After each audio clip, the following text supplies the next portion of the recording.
हिमाचल में एक दिन में औसतन 24 जंगलों में आग लग रही है। अकेले अप्रैल के महीने में 645 से ज़्यादा आग के मामले हिमाचल में रिपोर्ट हुए हैं। यह आग अब केवल जंगलों तक ही सीमित नहीं है, बल्कि रिहायशी इलाकों तक पहुंचने लगी है। हिमाचल के जंगलों में लगी आग से वहां रहने वाले वन्य प्राणी सबसे ज़्यादा प्रभावित हो रहे हैं। जंगलों में उनके खाने पीने के लिए कुछ नहीं बचा है। क्या आपको पता है कि हिमाचल के जंगलों में लगने वाली आग के लिए जो सबसे बड़ी चीज़ जिम्मेदार है वो क्या है? वो एक सुई। जी हाँ, एक निडल, जिसकी वजह से हर वर्ष यहाँ आग लगती है।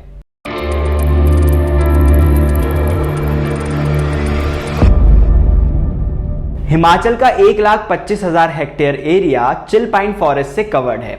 चिल पाइन पेड़ों की पत्तियों को लोकल भाषा में चिल्लारू कहा जाता है। इसकी पत्तियां बहुत ही पतली और लंबी होती हैं, जो एक सुई की तरह दिखती हैं। अप्रैल से जून के महीने में ये निडल बड़ी संख्या में पेड़ों से गिरती हैं।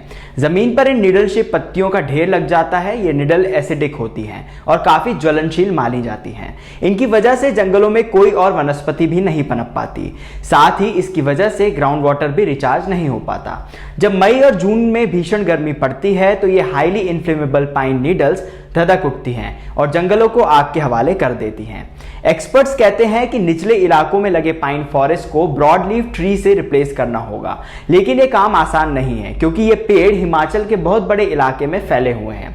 सरकार ने यहाँ स्थानीय लोगों को पाइन नीडल हटाने के काम में लगाया हुआ है। ये लोग जंगलों से नीडल बटोर कर लाते हैं और उन उद्यमियों को बेचते हैं जो इन पाइन नीडल्स से फ्यूल बनाते हैं, जिसे ब्रिकेट्स भी कहा जाता है। इन ब्रिकेट्स का उपयोग कोयले की तरह किया जा सकता है।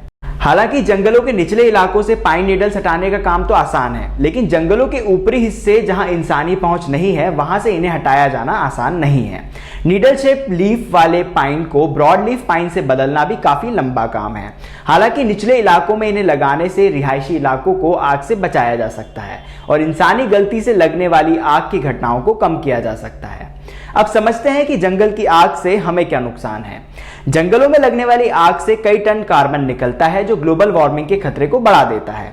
आग की वजह से नष्ट हुए जंगलों को दोबारा पनपने में लंबा वक्त लगता है, जो हमारे पास नहीं है।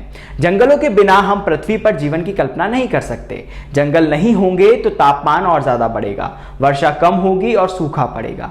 ये सब भविष्यवाणियां नहीं है, ये सब हमारे आसपास हो रहा है। अगर आप थोड़ा समय निकाल कर देखेंगे तो यह महसूस कर पाएंगे कि स्थिति हर दिन बद से बदतर होती जा रही है। अब आप सोचेंगे कि इसमें हम क्या कर सकते हैं, तो सरकार उन स्टार्टअप्स को सब्सिडी प्रदान करती है जो इन जंगलों से पाइन नीडल्स को हटाने और उनसे फ्यूल बनाने का काम करते हैं। इन नीडल्स को हटाने के लिए अगर आपके पास कोई इनोवेटिव आइडिया है तो आप इसे सरकार की मदद कर सकते हैं।